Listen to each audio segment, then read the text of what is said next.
Chers amis internautes, nous sommes toujours connectés.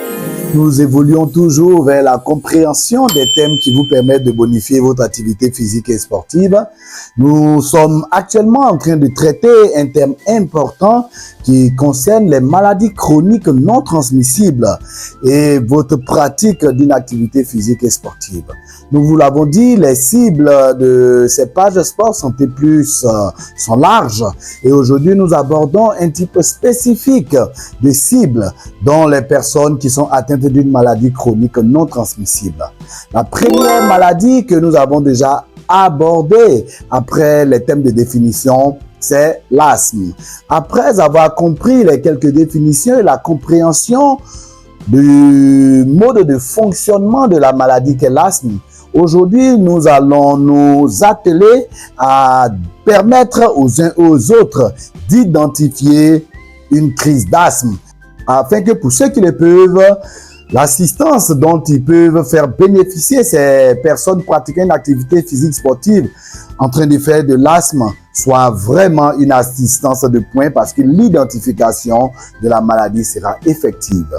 Voilà pourquoi nous y allons, nous allons comprendre ce que c'est que les symptômes et également passer par quelques chapitres sur la prise en charge et le traitement de l'asthme de façon particulière.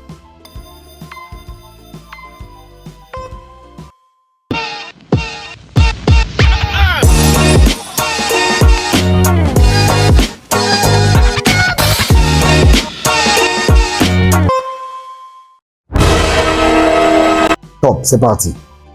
Nous l'avons déjà compris, l'asthme est en fait une maladie inflammatoire qui est caractérisée par une perturbation de la respiration. Et effectivement, cette maladie inflammatoire, comme nous l'avons vu dans sa physiopathologie, va entraîner ce qu'on appelle une obstruction des voies aériennes basses, dont essentiellement les bronches qui sont localisées au niveau des poumons. Ainsi, l'un des premiers signes qui permet d'identifier une personne en crise d'asthme, c'est la gêne respiratoire. C'est simplement les difficultés que cette personne peut éprouver à ventiler. Il faut savoir que la ventilation ou bien la respiration comprend essentiellement deux phases. La première phase où il va consister à faire entrer de l'air dans les poumons est appelée la phase de l'inspiration. La deuxième phase de la respiration, après les transformations gazeuses qui se sont déroulées au niveau des poumons, c'est l'expiration. L'expiration va consister à faire sortir l'air pollué à partir des poumons, ainsi de suite. Ce cycle inspiration-expiration est qualifié de cycle respiratoire. Ainsi, la gêne respiratoire va être à ces deux niveaux. Une personne qui est en train de faire une crise d'asthme va avoir une difficulté à faire rentrer l'air.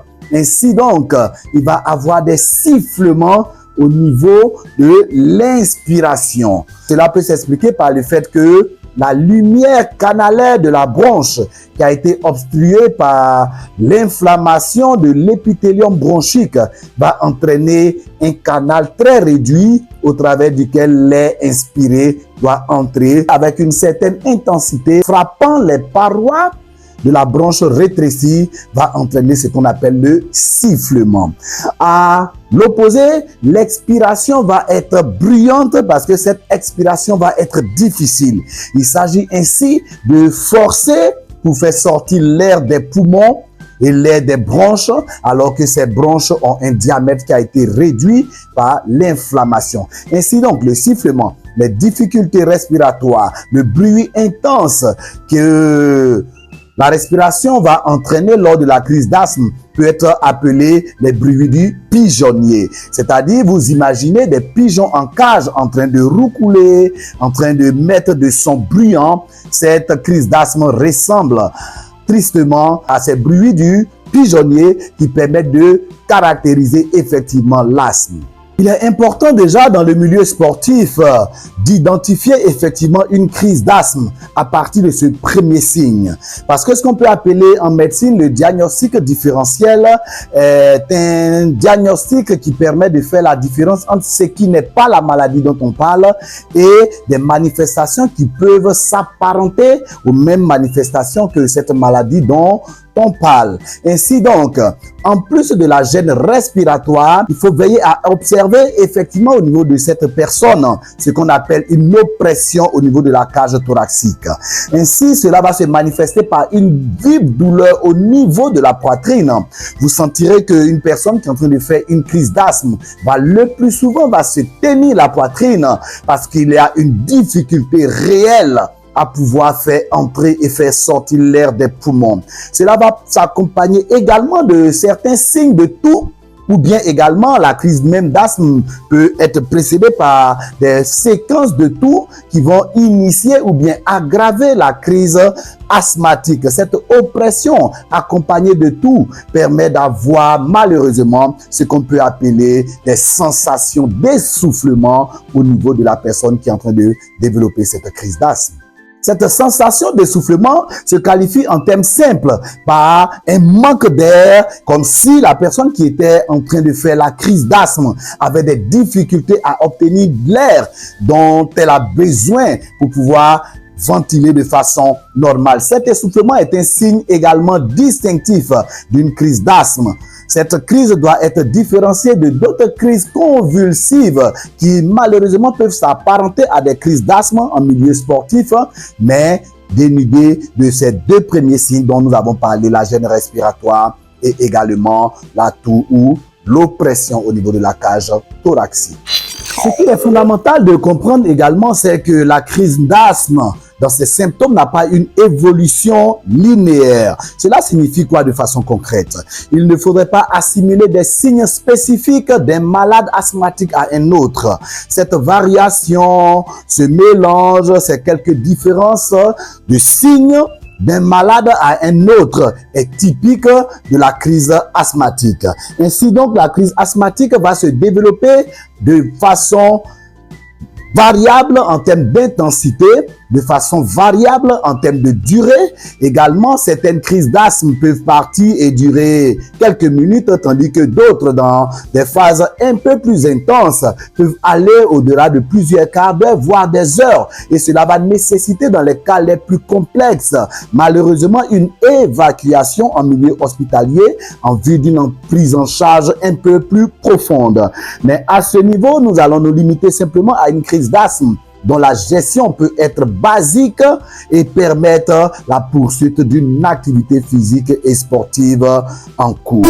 L'asthme, malheureusement, comme nous l'avons vu dans la définition des maladies chroniques non transmissibles, ces maladies-là évoluent à bas bruit et cela nécessite une surveillance et une prise en charge de longue durée. Ainsi, dans la manifestation de la crise d'asthme, il peut avoir pendant une longue période des moments d'accalmie, des moments où la crise n'existe pas, des moments où le malade se sent totalement bien, dont les signes précurseurs d'une crise d'asthme semblent totalement avoir disparu. Cela est important de rester vigilant parce que la crise d'asthme, effectivement, peut se guérir à un certain niveau, mais cela appelle à une vigilance de telle sorte que des sportifs qui se savent asthmatiques jusqu'à ce que les signes de disparition totale soit constaté, doivent avoir à leur disposition les différents éléments qui leur permettent de pouvoir gérer leur crise d'asthme.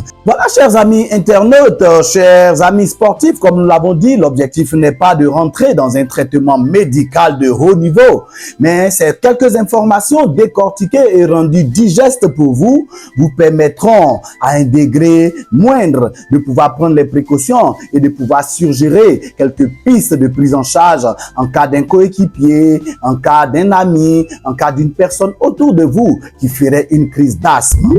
Nous vous disons merci parce que nous sommes très réjouis de vous savoir toujours connectés et de plus en plus nombreux à assister à ces vidéos et d'en faire le maximum de partage. Vos retours d'informations qui nous font comprendre que ces vidéos vous servent à un plus haut point, ne peuvent que nous réjouir. Faites-en encore pour cette fois-ci un maximum de partage. Ne la retenez pas pour vous, car vous pouvez sauver quelqu'un qui fait une crise d'asthme autour de vous et surtout en milieu sportif. Être secouriste, c'est cette capacité également de pouvoir mettre en condition minimale une personne qui est en train de faire une crise d'asthme. Merci beaucoup et à très bientôt.